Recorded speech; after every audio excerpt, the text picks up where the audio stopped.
Okay, Leslie, so you are going to show me a little bit about music and how it's done, right? I'm going to take you through a little bit of a lesson that is the way that I might do it if I was an education for the arts teaching artist. Okay. In the aesthetic education style. Okay. So you can see what we've got here. What do you notice? I noticed the colors, and I noticed that the colors are in front of here. We've got the keys. Okay. Would you like to check out how these instruments work for us? Okay.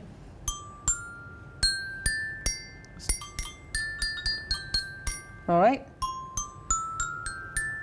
That one sounds familiar to me. That sounds really familiar. Yeah. So what is it about this that is less familiar than this? Can you tell me a bit more about that? This one's got half steps and steps, right? Yeah, so we might call that our Western scale. Yeah, and right? this doesn't have any particular order, and it's descending. Okay, as opposed so that's to descending. ascending. I'm here with Leslie Barron from the Gilmore Keyboard Festival and Education for the Arts. Tell me a little bit for somebody who has no idea what the Gilmore Keyboard Festival is about. Oh, the Gilmore Keyboard Festival, the actual festival, happens every other year between April and May. We'll have over 100 public events that are full of keyboard music, everything to do with keyboard. You can see theater, there's concerts, there's educational things, you can go to lectures. It's an amazing 3-week-long festival, really full of wonderful keyboard music. Additionally, I work for the education department at the Gilmore, so we do programs that last all year, including piano labs in our public schools, which allow students to take piano lessons during their school day. We have piano camp out at Sherman Lake YMCA each summer. You come out and take lessons and do all the fun camp stuff too, as well as a day of master classes for students, which takes place every February. That's called Keys Fest. Describe what it looks like. We more or less take over the Epic Center down here in downtown Kalamazoo. We bring in 5 or 6 clinicians from different universities. We had this year folks from Purdue, from Interlochen, from Manna School of Music in Manhattan. We had folks come in from GVSU, and each student plays in a recital type environment, and then they'll get instruction right then and there from that master pianist that the other students in the class can also benefit from. And so you get a few minutes with that master and watching students radically improve in a moment. Yeah. What I'd love to do next is ask you a quick question. Can you tell me what's a pattern? Something that repeats. Okay, can you give me an example of a pattern, perhaps?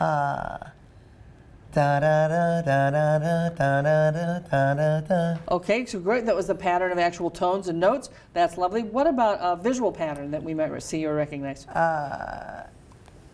Stop sign, yield sign, stop sign, yield sign, stop sign, yield sign. Okay, so that's exciting. So just there, you've already shown me that like patterns can be made of sounds, patterns can be made of signs. Can patterns be made of anything? Probably. I had a friend who's a classical pianist and didn't have a whole lot of confidence growing up and got into piano lessons. And he said what it did for him is it made him be able to do something that all the other kids couldn't do. Right? And so he felt like he was able to like get out of that. He was special. And what's interesting about that, right? Like here's a kid who has something that nobody else can do. I'm going to sit at my piano. I'm the lonely pianist in my home. Right? This is why I love piano camp. We get 60 of those kids, Yes, right? And they come together and they realize, I'm not the only one. I'm not all alone in my house. Here's my buddy playing piano, and you know what? Let's do a duet. Let's play together. And before you know it, they're collaborating and creating things and writing their own songs and doing their own stuff. The Beatles. So I have some blocks here for you. I was hoping that you would start by putting together a pattern. I would recommend right out of the gate that what you want to do is keep your pattern pretty simple because we're going to have it correspond to your sounds. Just a quick little pattern, quick as you can. Let's see, you've got 10 seconds to get a pattern going. Let's go there.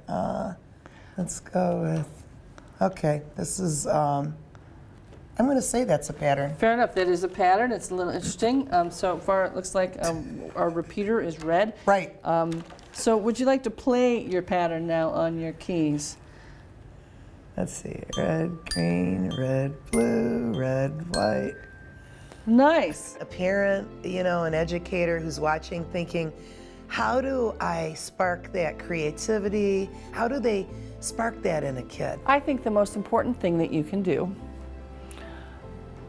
is ask questions. In addition to working with the Gilmore, I'm a teaching artist for Education for the Arts. Education for the Arts offers a repertoire of different artworks that comes once a year, and different schools who participate here in Kalamazoo can sign up. Lots of different art forms come in, and you get to sign up to go and enjoy that. And then they'll dispatch a teaching artist like myself to go out and meet with students, and we'll have the chance to get together with them. I will only lead them through these very carefully constructed lessons where they do tiny steps, right? So first, we're basically leveling the playing field. Yeah. Anyone Yeah. can do what I'm going to ask you to do. Right. And then I'm going to do it by asking questions. The kids themselves explore it, and when they actually see the work of art, they go, that's just like what we did. And they feel like Yes, they can do it. they can do it because they did it. Here's a question. Are there any notes that you had to play that don't sound well together? Is there anything? I don't think so. Let's look at this scale for a sec. We have all these notes. What if I play those It doesn't two sound together? good, no. They're a little close together, aren't they? Yeah. What if you play two of those notes together? How about two others? How about two others? Any other two? So you set me up so I'd win. Oh, well, interestingly, so here's a little information. Right? So if this is our Western scale Yeah. with 8 tones, so what you have there is a pentatonic scale. It has 5 tones. And really, any of those 5 tones work together at any time. So you can really feel free to make any melody you like. You are good. You're a magician with me here. I tell you. Support for Kalamazoo Lively Arts is provided by the Irving S. Gilmore Foundation, helping to build and enrich the cultural life of Greater Kalamazoo.